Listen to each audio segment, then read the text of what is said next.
Ladies and gentlemen, your class recording has started. So, I kind of mentioned yesterday that this unit that we're starting in right now is actually going to be a combination of a couple chapters from your book, or at least parts of a couple chapters.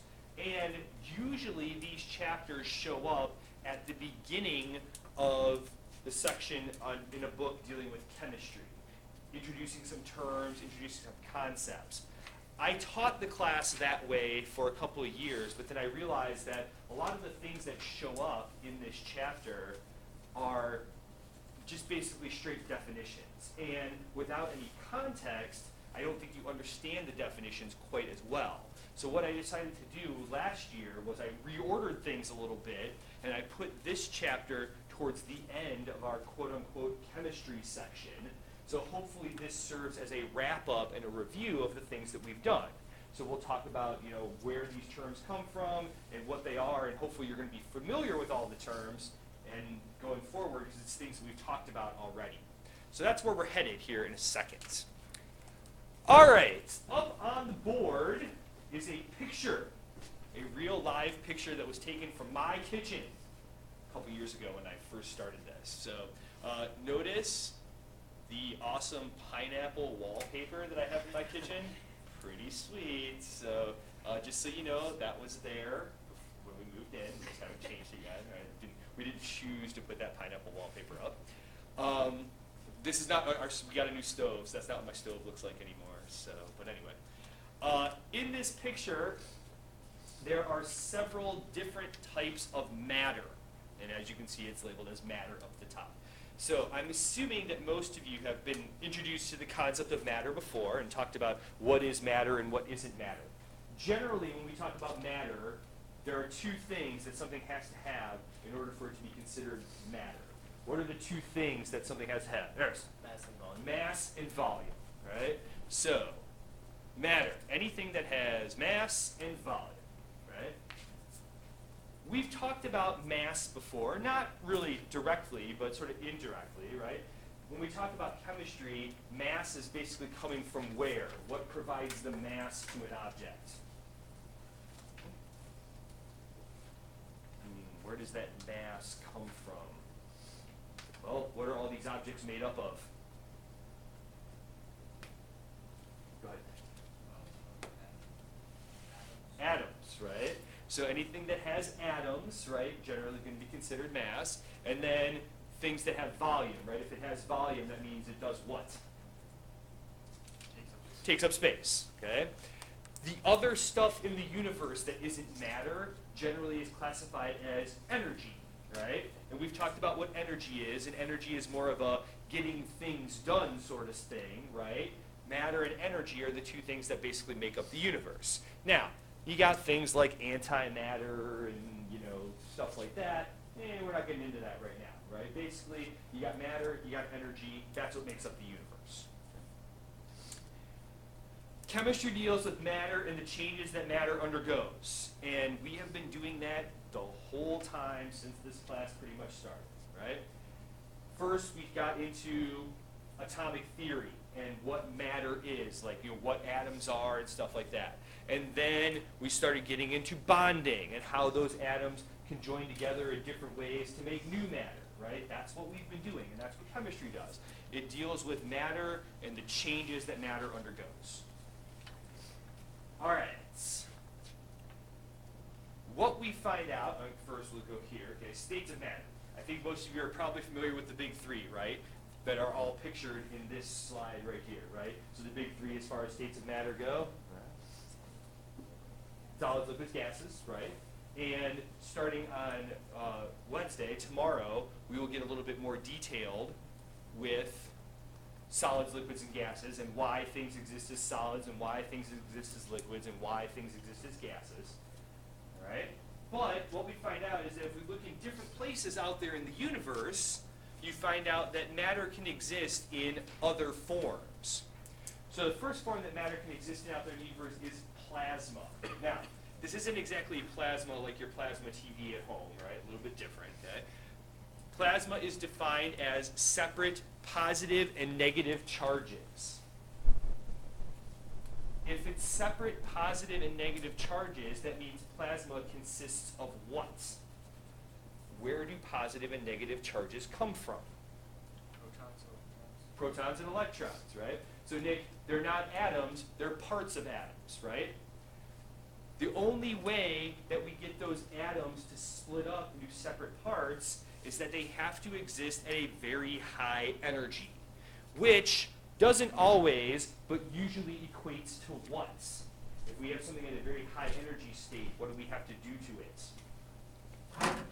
Usually heat it, although not always, but generally that's the case, right? So plasma is only going to exist at very high temperatures.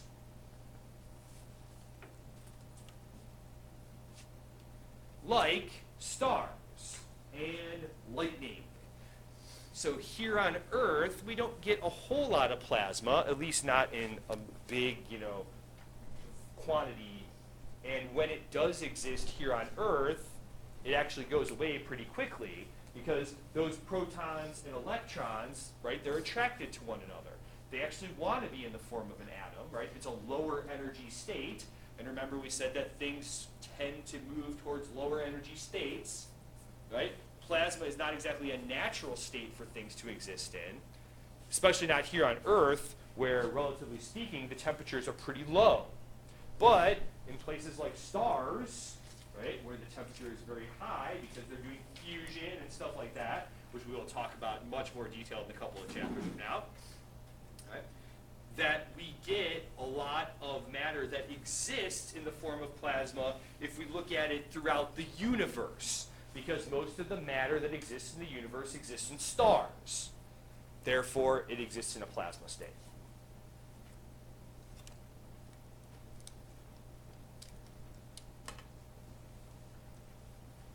All right, good there?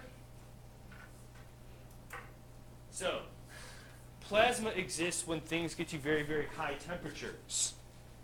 On the other end of the spectrum, we get something that we refer to as the Bose-Einstein condensate, or the BEC. If plasma exists at very high temperatures, where do you think the Bose-Einstein concentrate exists at? Very low temperatures. As those temperatures approach absolute zero. Are we familiar with the concept of absolute zero? We will learn later on in this chapter, or this unit, that temperature equates to the movement of particles. And that things that are higher temperatures move more and move faster than things that are at lower temperatures, right? Very high energy. If you think about it in terms of kinetic energy, which is what it actually is, right? The higher the kinetic energy, the faster particles move. In theory, all those particles, when we talk about particles, we're talking about the very small particles that make up this desk, or that chair, or your pencil, or whatever it is. The atoms, and then the protons and electrons that exist within your atoms. They move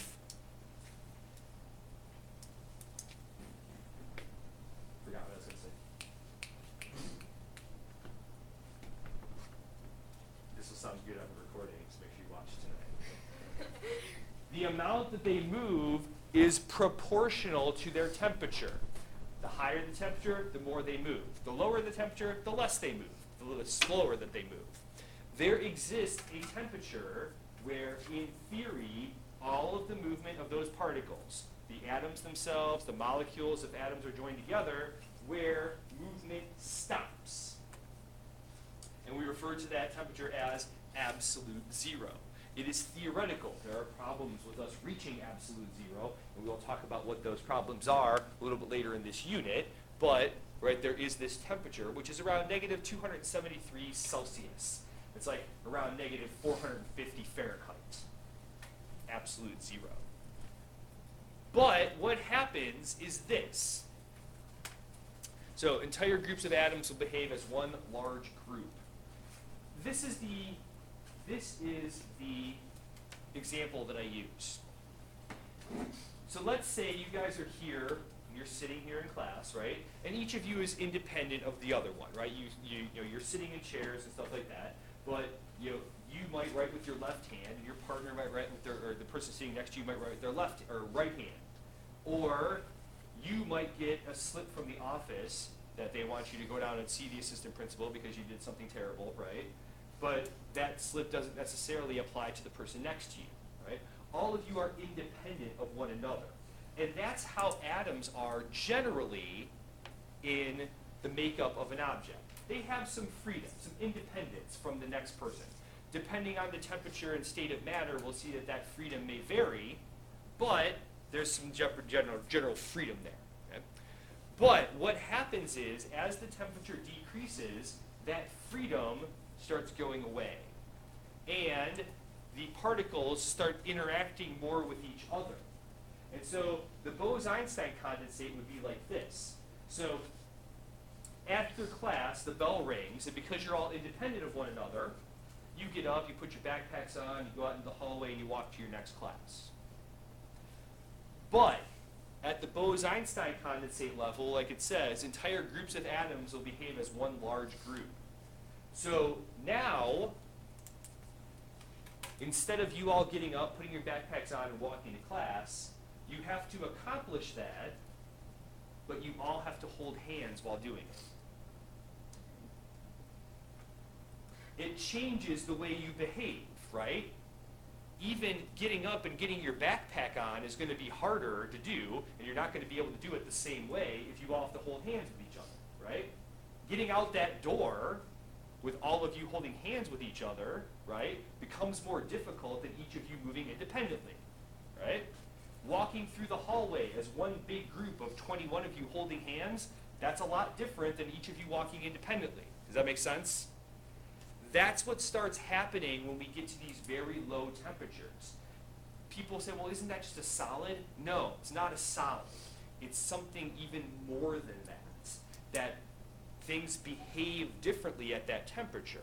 That what we would expect things in a solid state to do, that's not what these atoms in the Bose-Einstein condensate are doing.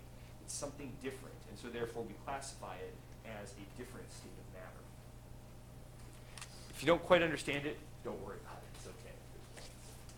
All right, good there? Okay. I think you guys have that written down already, right? Okay, but not all solids are created equal. So in that picture, there are several solids. There's the plastic blue bowl that the mixed nuts are sitting in. There's the mixed nuts themselves. There's the aluminum foil. There's the salt. There's the ice that exists in the water and the lemonade. That's pink lemonade in this picture. I know kind of like in the picture, it kind of looks like tomato juice, but it's actually pink lemonade. Right? The counter that the stuff is sitting on, that's different from all the rest of it. So even though all of them would be considered solids, there's a difference between those solids, and that's where we're going to go next. So first, these two types of solids right here, aluminum foil and salt. Based on what we've discussed so far, you might be able to tell me some things about that make aluminum foil and salt different from one another. Any ideas? Okay. Mark, go ahead. Aluminum foil is an element, basically. How many types of atoms are there in aluminum foil? One type of atom in aluminum foil, right? It's what? Aluminum. But salt? There's two types of atoms, sodium and chlorine. Right.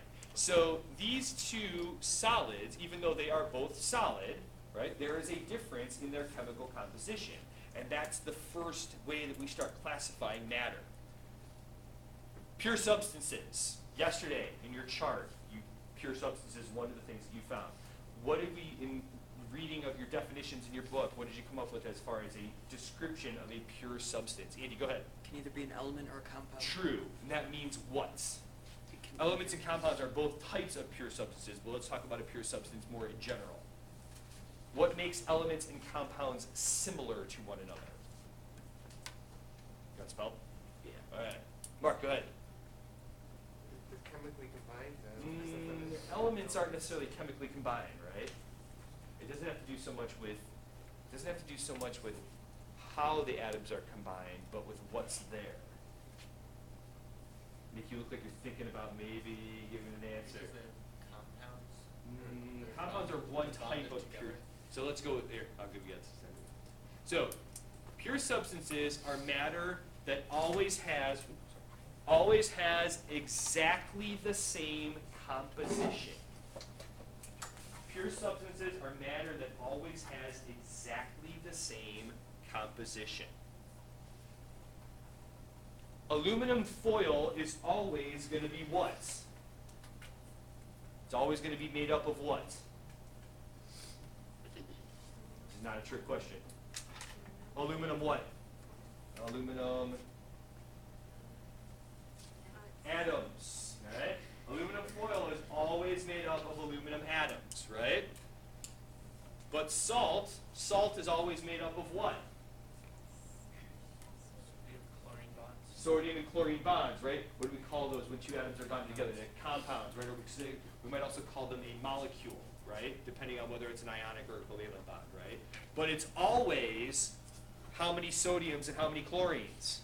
1 to 1. 1 to 1, right? Because that's the formula that goes along with that compound, right?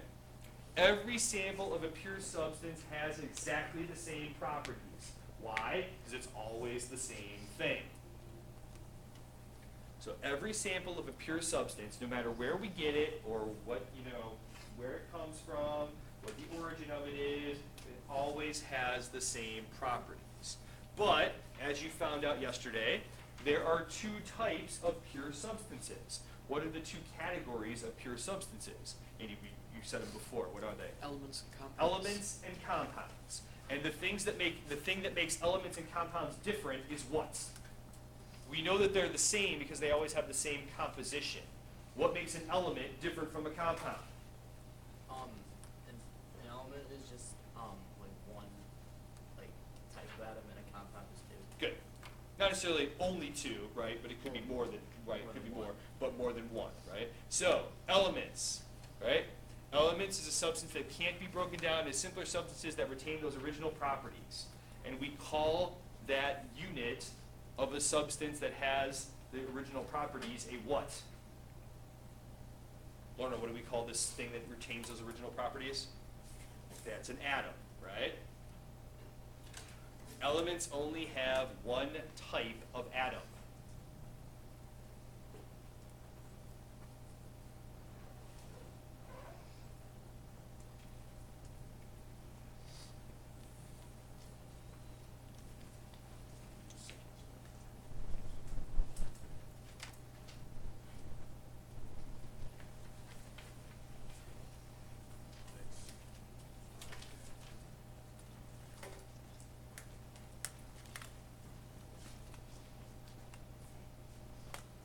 All atoms of the same element are mostly the same, right? We've talked about different ways that atoms of aluminum can be different from one another, right? What are a couple ways that atoms from aluminum can be different from one another? You can start throwing out some terms. Isotopes. Isotopes, and that means that they have different number of Neutrons. neutrons. We also learned that what else can happen to an aluminum atom? It could be an aluminum ion. It could be an aluminum ion, right, by doing what, Nick? Taking away the electrons. Good, that we could lose his electrons, right? So not all atoms of the same element are exactly the same, but they're pretty much the same, right? But no two elements have the same kind of atoms. Good there? Next, oh, there's elements, right? There's gold. I don't think we need to belabor this point, all right? Okay. Only one kind of atom, but we said that some elements exist how out there in nature? Pairs Yeah, and we call those of diatomic molecules, right? So it's either like, one blue circle all kind of separate from one another, or we have these pairs of purples that stay together, right? All right, next, compound.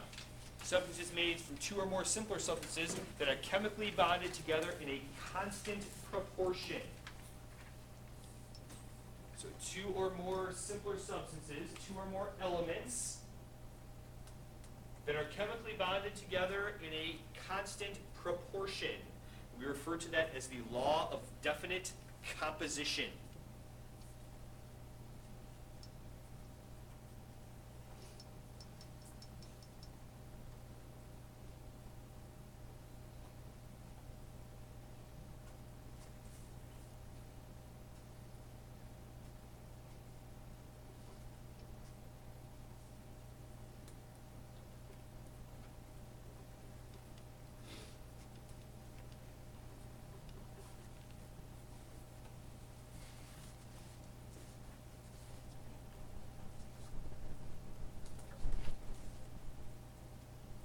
two questions that come out of this statement.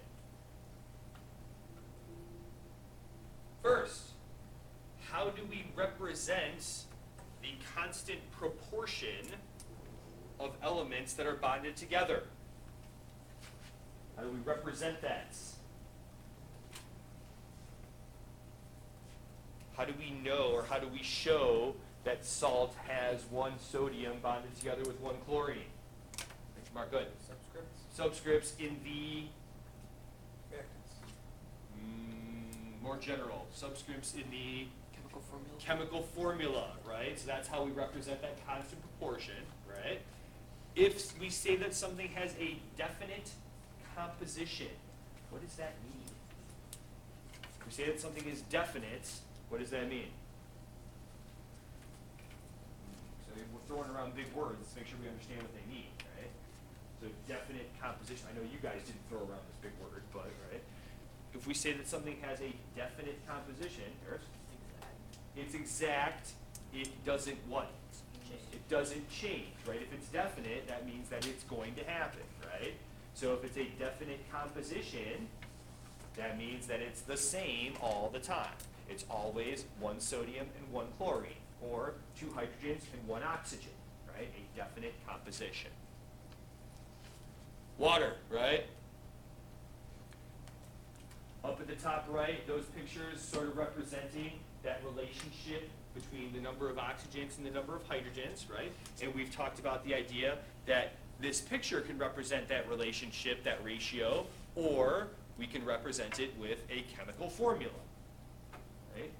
Two hydrogens, one oxygen.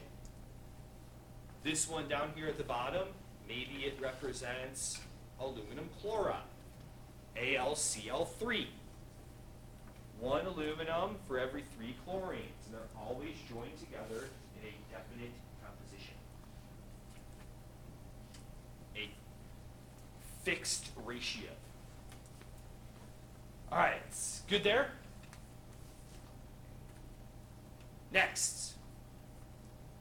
Substances can be broken down into these simpler substances, but it is difficult to do so.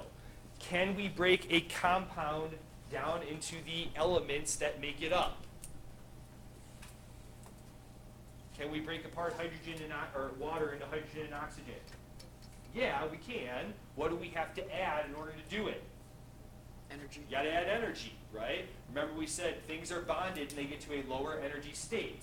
If we add energy into it, we can get those things to break apart. And we talked about that in the chemical reactions section. What do we call that energy that sometimes we need to add to break things apart before we can get them to rearrange?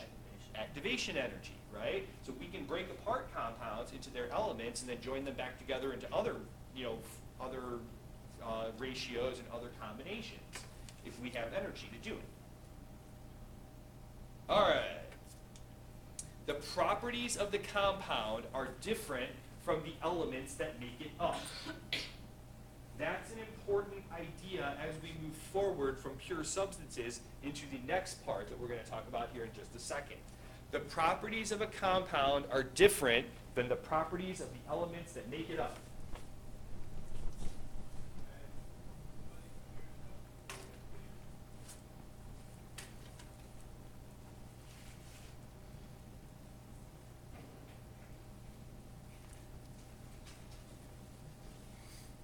For example, what do you know about oxygen in its elemental state? What does it look like? It's gas, right? What do you know about hydrogen in its elemental state? Also a gas. What do you know about water, though? Liquid, generally, at this, these temperatures, right? So there we have an instance where the properties of the compound water are different from the properties of the elements that make it up. Hydrogen is a flammable gas. Oxygen, a flammable gas. But when we join them together in 2 hydrogens and 1 oxygen, we make something that puts out fires, right? So the properties of the compound are different than the elements that make it up. Good there. That's important as we move next into the next section here, right? Or here, another example of that, okay? Sodium chloride. Sodium by itself is a very reactive, explosive metal. If you put sodium in a cup of water, a synthesis reaction will occur, and a lot of energy will be released. If you type in reaction of sodium and water into YouTube, you'll find like 100 videos. Okay? Second, chlorine. Chlorine is a poisonous gas. All right? One of the main components of mustard gas. If you guys are talking about World War I and stuff like that, chlorine is part of mustard gas. So sodium, an explosive metal. Chlorine, a poisonous gas. But if you bind them together in a 1-to-1 ratio, right, we get something that makes French fries taste delicious, right? Properties of the compound are different than the elements that make it up. Good there? All right, next. Mixtures, like its name suggests.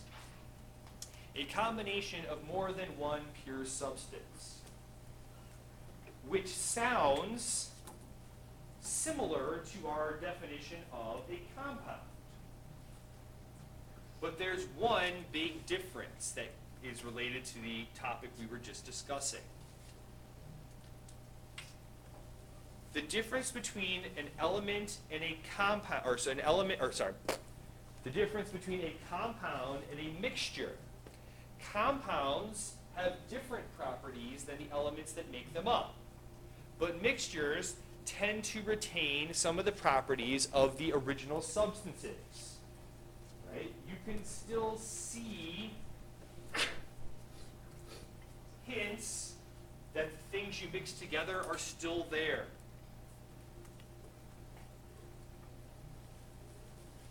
For instance, if you make chocolate milk, right? What does chocolate syrup taste like before you mix it into the milk? Chocolatey, right? When you mix it into the milk, what does it still taste like? Chocolatey. It's a little diluted, right? But it's still chocolatey. You know? Milk still has that milk consistency before you mix it in with the chocolate syrup and after you mix it in with the chocolate syrup, right? Chocolate milk is a mixture. Just because we added milk and chocolate syrup together, we didn't make something new. Both of those things still retain those properties, and that's why it is a mixture. The composition of the mixture is not always the same. Different parts of your mixture might have different ratios. Whereas salt is always one sodium and one chlorine, regardless of which grain of salt you pull out of the salt shaker.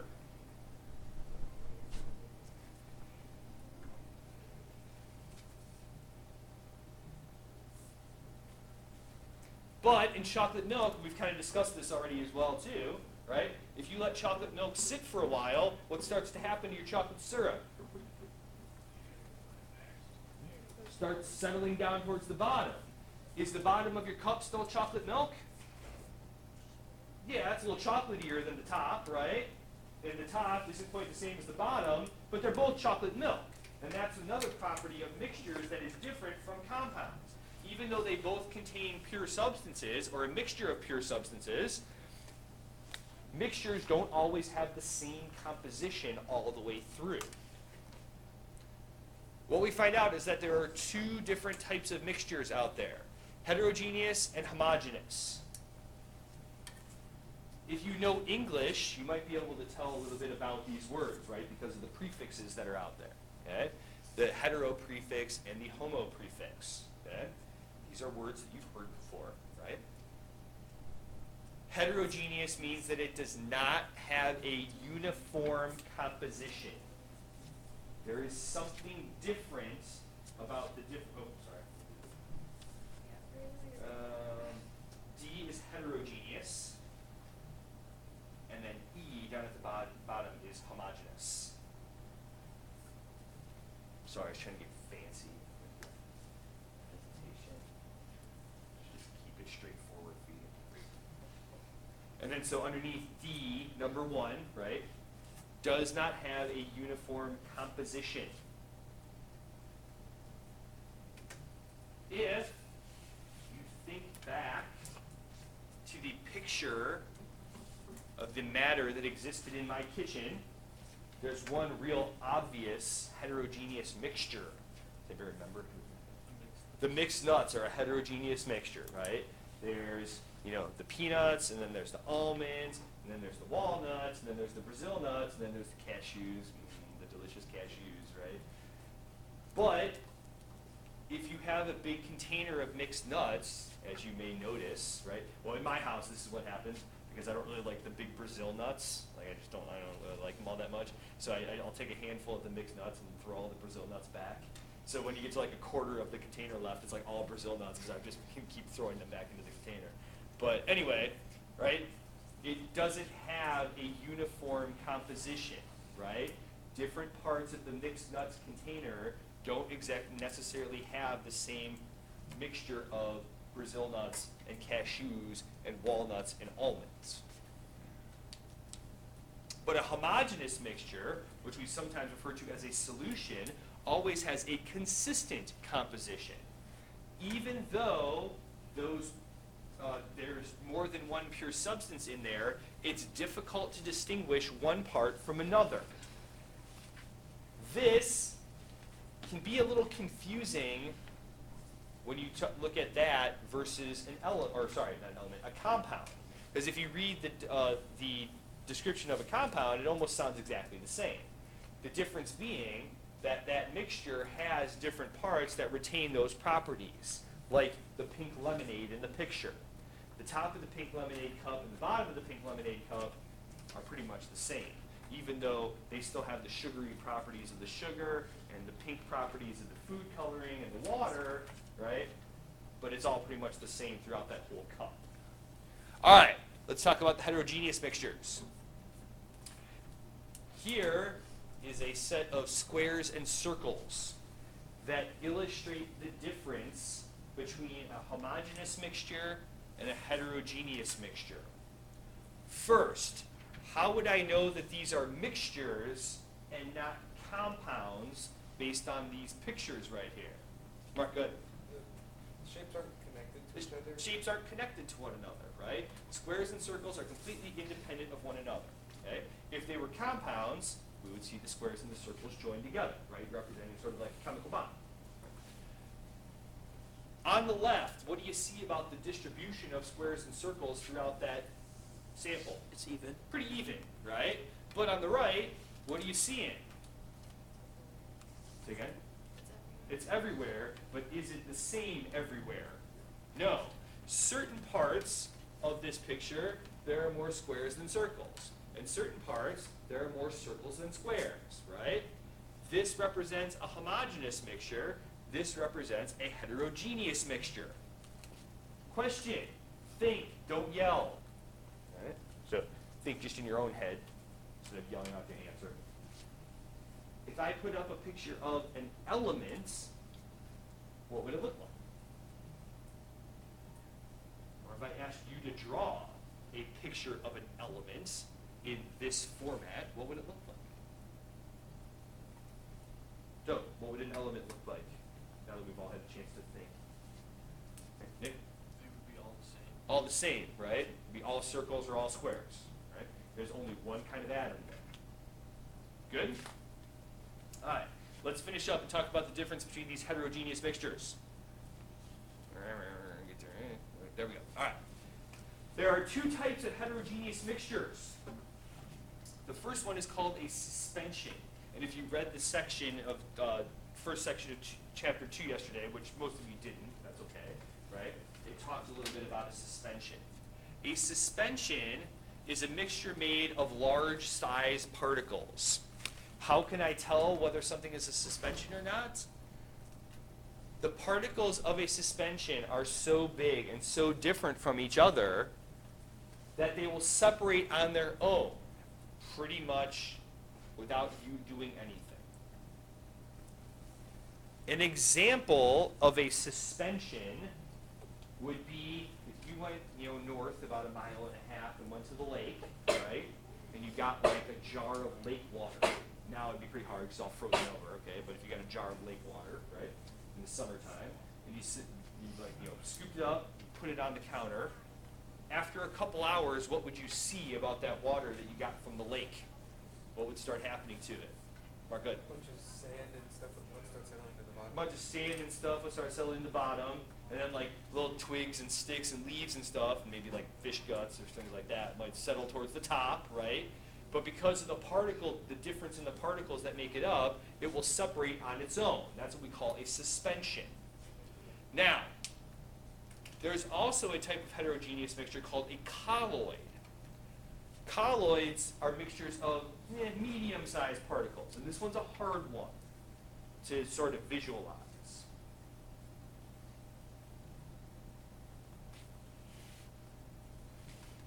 Colloids will not separate, but because the particles are a little bit bigger, what happens is they end up looking sort of cloudy. Milk is a classic example of a colloid. Sorry, homogenized milk. Because if you get milk straight out of the cow, I don't know if anybody have ever seen like milk straight out of the cow before. Do you know what happens if you get milk straight out of the cow? You just let it sit there in a bucket. Like all the creamy stuff starts floating to the top, right? And then the liquidy, milky stuff starts floating to the bottom. And that's how we make things like whipped cream and cream cheese and stuff like that. We take that top layer off and make delicious fattening things out of it. And we leave the milky part, to drink, whatever, right? But milk you get at the grocery store doesn't do that, right? Because it is a colloid. We have taken the milk and mixed together those parts in a way that they won't separate. But because it's cloudy and you can't see through it, that's the colloid part. A little early today, huh? Oh, I bet you they didn't change it from last week on the homeroom schedule. So. All right, so that was the first. We'll come back tomorrow and talk about properties and changes, which is pretty unexciting. Not that wasn't